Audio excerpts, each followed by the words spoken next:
sudah terbiasa hidupnya menyatu dengan alam. Saya katakan tadi bahwa ketika saya diajak melihat lumba-lumba yang bebas, yang bisa menari ke sana kemari, apa yang menjadi tantangan kita sebagai seorang? Tantangannya adalah emosi kita.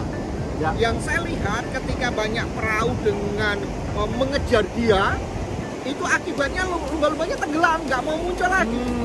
Tetapi begitu kita mengikuti seperti waktu coaching kita melakukan parafrasa, gitu Ya, ya, ya. Nah, kita ikuti, maka dia akan menari, melompat tinggi. Nah, itu asiknya. Jadi tantangannya adalah emosional kita. Gitu. Yang kedua, pada saat lihat selancar itu, teman-teman, jadi tantangannya adalah ombak. Ombak yang berganti-ganti. Nah, gimana itu sebagai sebuah tantangan? Berarti di dalam dirinya harus ada keseimbangan. Hidup yang seimbang itu yang akan membuat seorang peselancar sama dengan seorang coach yang bisa mengimbangi kehidupan itu. Jadi tidak hanya berpikiran secara kognitif aja, tetapi juga di dalam coaching itu harus bicara spiritual. Hai Kusra, apa kabar? Kabar baik, Bli. Senang sekali ya. Jadi ya, terima kasih nih kita bisa ngobrol. Walaupun sebelumnya tidak pernah ketemu, jadi sekaligus kontak lewat Instagram, kontak-kontakan, akhirnya ketemu. Apa yang membuat Pak datang di Bali nih? Ini buat saya luar biasa, Bli. Bisa datang ke Bali itu karena teman-teman Bali ini ingin belajar tentang coaching. Sehingga saya diminta di sini untuk berbagi teman-teman di sekitar Buleleng, Singaraja dan sekitarnya, Bli.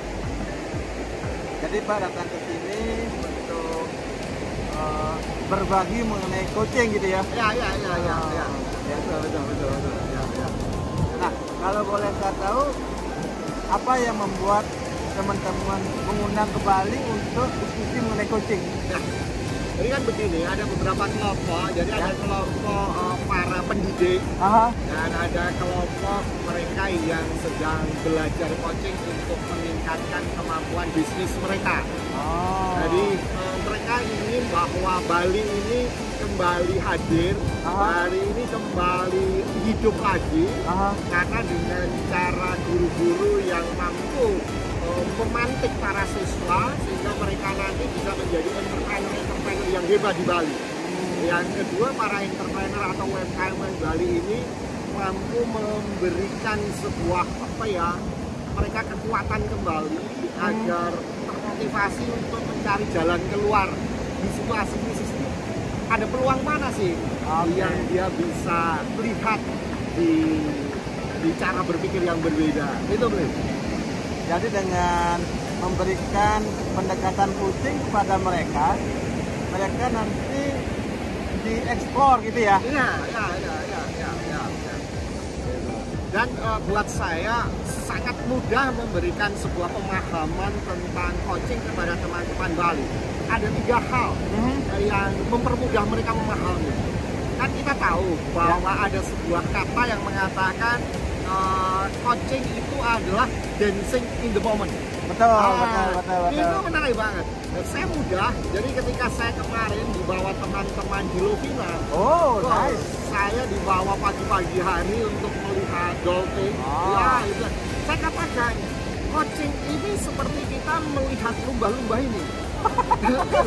Lumba-lumba menari kita ikutin, kapal kita, perahu kita ikutin, ya itulah. Jadi kita nggak perlu membuat sesuatu yang kita berpikiran sendiri. Yang seringkali kan banyak coach tersesat di situ. Dan ikutin lumba-lumba, menari bersama lumba-lumba itu. Dia pergi kemana kita ikutin belakang. Itu coaching, saya bilang gitu. Yang kedua saya katakan juga, jadi lihat orang berselancar di situ, saya mudah untuk menjelaskan. Jadi coaching itu seorang coach berselancar dengan coachingnya. Ketika ada ombak kemana dia ngikutin, kita sebagai seorang coach ngikutin aja dengan memparafrase. Gitu.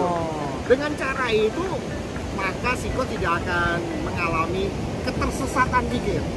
Itu yang kedua.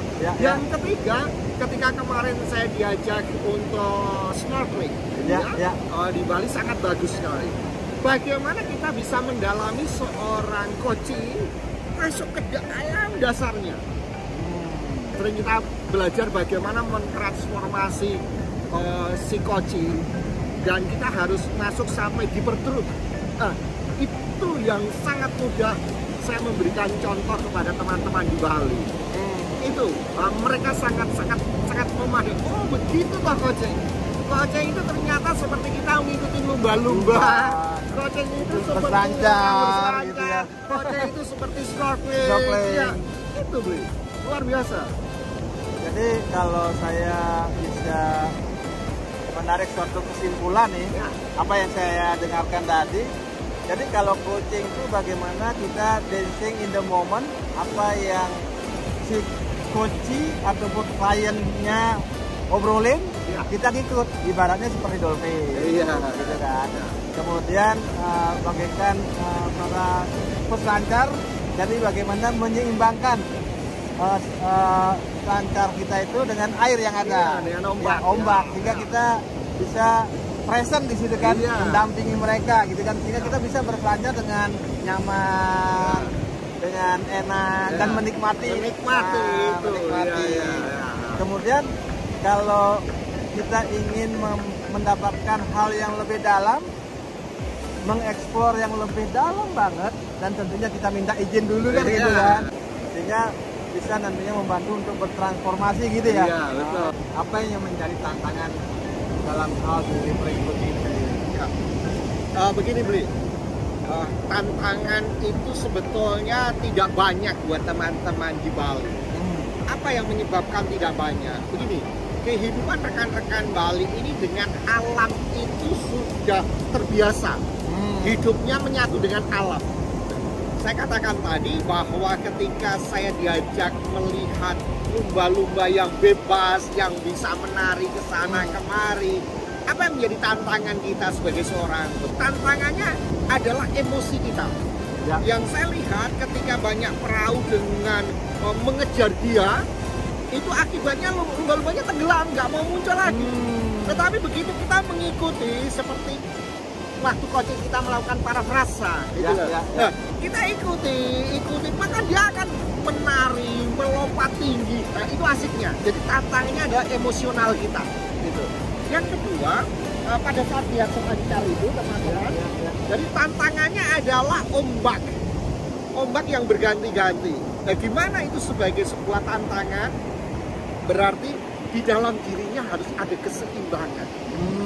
Hidup yang seimbang itu yang akan membuat seorang peselancar sama dengan seorang coach yang bisa mengimbangi kehidupan itu. Jadi tidak hanya berpikiran secara kognitif aja, tetapi juga di dalam coaching itu harus bicara spiritual.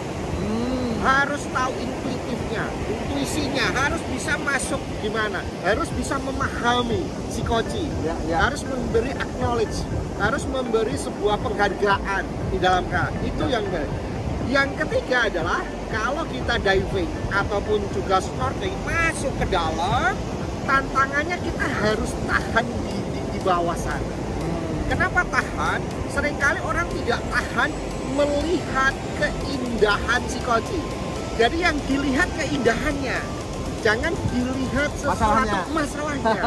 Ketika menjadi masalahnya, otak si koci jadi tersesat. Maka ketika diving itu fokuskan keindahannya, fokuskan pada tujuan yang indah itu. Pasti dapat beli. Itu maka teman-teman di Bali tidak akan mengalami kesulitan untuk belajar dengan coaching. Karena coaching mengasihkan mengasihkan dan selaras dengan alam. Itu beli. Seperti yang kita lakukan hari ini, kita ngobrolnya di alam terbuka terindah di Bali, Seminyak ya. Jadi itu juga melihat keindahan-keindahan ya. Nah selain itu apa lagi nih? Begini Wi, begitu saya mendarat di Denpasar kemarin, begitu sepinya, dan saya ngobrol dengan seorang sopir, dia bilang, oh Pak, saya sehari itu baru 2 orang yang saya antar, begitu sepinya. kemudian saya sampai ke Kute, itu hanya 20 menit. Biasanya kalau dari pasar ke Kute, itu butuh waktu bisa 1,5 jam, 2 jam, begitu macetnya. Betul-betul situasinya silent. Kondisi semacam ini, teman-teman di Bali, nggak perlu khawatir. Ini adalah sebuah saat di mana kondisi kita diinginkan oleh Sang Maha Pencipta untuk melakukan sebuah ketahanan diri dalam situasi yang suffering. Dalam situasi suffering ini, bagaimana kita menggunakan dan mampu melihat ke depan. Ketahanan kita inilah yang harus kita persiapkan dengan teman-teman mau belajar coaching. Karena apa? Di dalam kondisi ini kita akan menemukan kesadaran-kesadaran baru yang tidak pernah kita temukan. Tidak pernah kita pikirkan gitu ya? Tidak pernah kita pikirkan. Sehingga dengan cara itu kita akan menyongsong dekade berikutnya, momentum berikutnya yang tidak pernah orang pikirkan, tetapi sudah kita mendahului sampai pada tujuan. Nah, itu teman-teman di Bali, yuk kita bersama-sama belajar coaching untuk menghidupkan kembali perekonomian kita, menghidupkan kembali pendidikan kita yang akan menghasilkan anak-anak yang hebat. Ya, betul. Saya sangat optimis. Ya. Sebentar lagi Bali akan seperti kemarin-kemarin lagi. Itu nanti lebih baik. Lebih baik lagi. Ada peluang lebih baik. Ya. Itu.